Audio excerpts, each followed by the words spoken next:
श्री गणेशाय नमः. श्री स्वामी समर्थ. आज आपण चौथ्या खंडातल्या उत्तरकांडाचा 43वा सर्ग वाचूया. आपण श्री वाल्मिकी रामायणाच्या शेवटच्या टप्प्यात पोहोचलेलो आहोत. हे रामायण जास्तीत जास्त लोकांपर्यंत शेअर करा, लाईक करा, सबस्क्राईब करा आणि बेल आयकॉन क्लिक करून कमेंटमध्ये जय श्रीराम लिहायला विसरू नका. त्यामुळे आलेला प्रत्येक व्हिडिओ तुमच्यापर्यंत वेळेत पोहोचेल. आता आपण 43वा सर्ग वाचूया. महाबाहू श्री रघुनाथ अशा प्रकारे प्रतिदिनी राजसभेत बसून पुरोवासी आणि जनपदवासींच्या सर्व कामांची देखभाल करीत प्रशासन चालवित होते. त्यानंतर काही काळ गेल्यावर श्रीरामचंद्रांनी मिथिला नरेश विदेहराज जनकाला हात जोडून याप्रमाणे प्रार्थना केली. ते म्हणाले, महाराज, तुम्हीच आमचं सुस्थिर असं आश्रयस्थान आहात. तुम्ही सदैव आम्हा साऱ्यांचं पालन केलेलं आहे. तुमच्याच वर्धित झालेल्या तेजानं मी रावण वध केला आहे. राजन, समस्त इक्ष्वाकू वंशी आणि मैथिल नरेशात आपापसातल्या संबंधामुळं सर्व प्रकारे ज्या प्रेमाची वृद्धी झाली आहे तिला तुलनाच नाही. पृथ्वीनाथ, आता तुम्ही आमच्याकडून भेटीदाखल दिली गेलेली रत्न घेऊन तुमच्या राजधानीला परत जावं. भरत देखील तुमच्या सहाय्यासाठी तुमच्या मागं येईल. जेव्हा जनक ठीक तर असे म्हणून श्रीरामचंद्रांना म्हणाले, राजन, मी तुमच्या दर्शनानं आणि न्यायोचित व्यवहारानं प्रसन्न झालो आहे.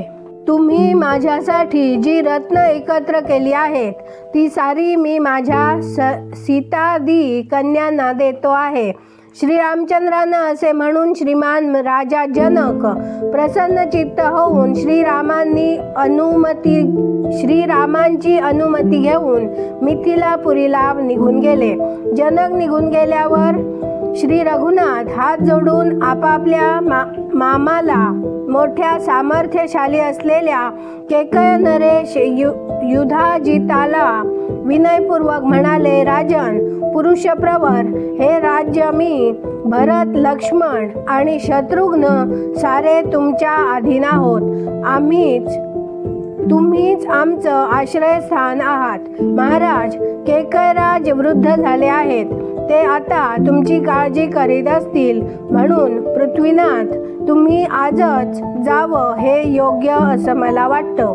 तुम्ही खूपसं धन तसंच नाना प्रकारची रत्न घेऊन जा. मार्गात सहाय्यक म्हणून लक्ष्मण तुमच्या बरोबर येईल. तेव्हा युधाजित तथास्तु असे म्हणून श्रीरामचंद्रांच्या म्हणण्याचा स्वीकार करून म्हणाला, रघुनंदना, ही रत्न आणि धन तुमच्याच जवळ अक्षय रूपानं राहावी. मग प्रथम रघुनाथांनी प्रणामपूर्वक आपल्या मामाला प्रदक्षिणा घातली. त्यानंतर केकय कुलाची वृद्धी करणाऱ्या राजकुमार युधाजिताने देखील राजा श्रीरामांना प्रदक्षिणा घातली.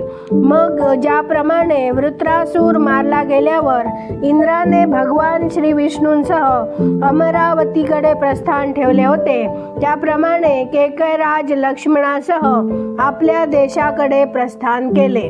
मामाला निरोप दिल्यानंतर श्री रघुनाथांनी कोणाचेही भय न बाळगणाऱ्या आपल्या मित्राला काशीराज प्रतर्दनाला हृदयाशी धरून म्हटले, राजन, तू राज्याभिषेकाच्या कामात भरताबरोबर मनपूर्वक काम केलं आहेस आणि असं करून तू तुझ्या महान प्रेमाची आणि सौंदर्याची प्रचिती दिली आहेस. काशीराजा, आता तू सुंदर तटांनी तसंच मनोहर फाटकांनी सुशोभित असलेल्या तुझ्या पालकत्वाखाली असलेल्या रमणीय वाराणसीपुरीकडे जाऊ शकतोस. असे म्हणून धर्मात्मा श्रीरामांनी पुन्हा आपल्या उत्तम आसनावरून उठून प्रतर्दनाला गाढ आलिंगन दिले. अशा प्रकारे कौशल्याचा आनंद वाढविणाऱ्या श्रीरामांनी त्यावेळी काशीराजांना निरोप दिला. श्री रघुनाथांची अनुमती होताच त्यांचा निरोप घेऊन निर्भय काशीराज तत्काळ वाराणसीपुरीला निघून गेला. काशी राजाला निरोप दिल्यानंतर श्री रघुनाथ स्मितवदनाने आणि मधुर वाणीने इतर 300 भूपालांना म्हणाले, माझ्यावर तुम्हा साऱ्यांचं अविचल प्रेम आहे.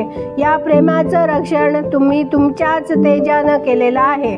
तुमच्या ठाई सत्य आणि धर्म नियमित रूपानं नित्य निरंतर वास करतात. तुम्हा महापुरुषांच्या प्रभावानं आणि तेजाचं माझ्या हातून दुर्बुद्धी दुरात्मा राक्षसाधम रावण मारला गेला आहे. मी तर त्याच्या वधाचं केवळ निमित्त आहे. वास्तविक तुमच्या तेजानंच पुत्र मंत्री बंधू बांधव तसंच सेवक गणांसह रावण युद्धात मारला गेला आहे.